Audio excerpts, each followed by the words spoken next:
好，我是沈医生。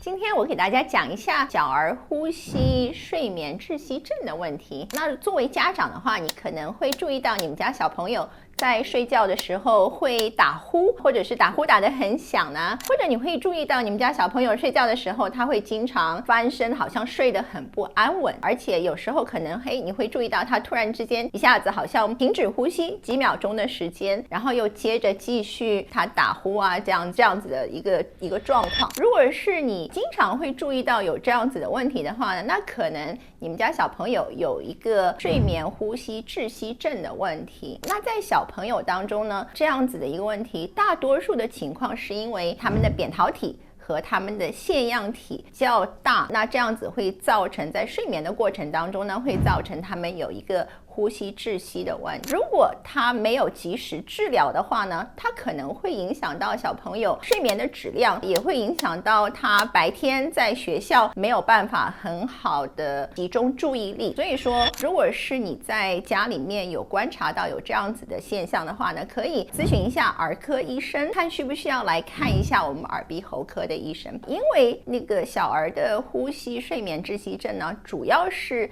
跟扁桃体和腺样体增大有关，所以说如果我们觉得作为耳鼻喉科医生，我们觉得是有这样子问题的话，那我们的检查当中看到说他的扁桃体是有增大，那一般的话我们就会建议一个手术治疗的方法。那在小朋友当中，其实手术治疗方法它的效果是很好的，这也是首先那个建议用来治疗呼吸睡眠治疗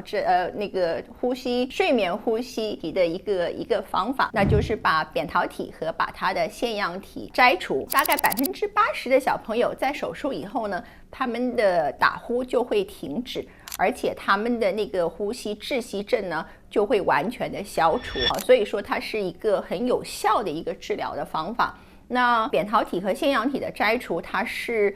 属于一个门诊手术。那一般的话，大概7到10天的时间，小朋友就可以恢复了。小朋友的话，一般比成年人他恢复的稍微快一点，所以说它是一个很有效的一个治疗的方法。所以如果说作为家长，你有这些观察到有这些问题，有这些顾虑的话呢，可以首先咨询一下你的儿科的医生，然后看一下是不是需要来看我们耳鼻喉科的医生。